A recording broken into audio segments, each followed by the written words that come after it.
শীতের মৌসুমে উষ্ণতা ছড়াচ্ছে পেঁয়াজ, যার দামের ঝাঁজ এখনো ১৫০ টাকার ঘরে।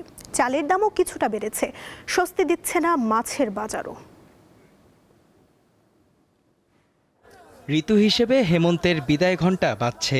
ক্যালেন্ডারের পাতায় এখনও শীতের আগমন না ঘটলেও প্রকৃতিতে পাতা ঝরা শুরু হয়েছে আরও আগেই। আর বাজারে গেলেও দেখা যাচ্ছে শীতের সবজির পসরা। ফুলকপি, বাঁধাকপি, টমেটো, শালগম, গাজরসহ রং বেরঙের নানা শাকসবজি থরে থরে সাজানো রাজধানীর কারওয়ান বাজারের অসংখ্য দোকানে। দাম নিয়েও অভিযোগ কম। শসা ৬০ টাকা কেজি, আলু ৩০ টাকা কেজি, সিম ৪০ টাকা কেজি, আর বেগুন ৫০ আর ৪০, পেঁপে ৩০, এটা পেঁয়াজের কলি ২০। আদা রসুন এগুলোর দাম বেশি মনে হচ্ছে, আর এমনি সবজিগুলা বেশ রিজনেবলই মনে হচ্ছে আর কি।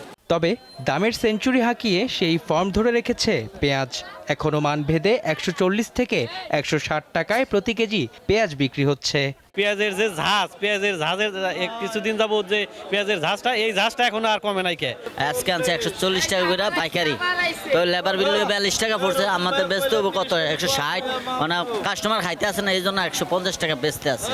মাঠে একদিকে ধান ঘরে তুলছে কৃষকরা, কিন্তু বাজারে এর কোনো প্রভাব নেই। চালের দাম ঊর্ধ্বমুখী হওয়ায় ক্ষোভ ঝাড়েন ক্রেতারা। ভোজ্য তেলের দামও বেড়ে গেছে এরই মধ্যে।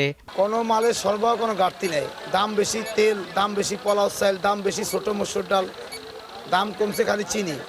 যে তেল ছিল ১৮৪-৮৫ টাকা লিটার, ১৯৫ টাকা লিটার, তাহলে ৮ থেকে ১০ টাকা বেশি লিটারে। চাউল বাড়ছে 10 টাকা কেজিতে, কমছে 2 টাকা। নিত্য প্রয়োজনীয় জিনিস বলতে শুধু সবজি না, চাল, ডাল, আলু, তেল ইত্যাদি।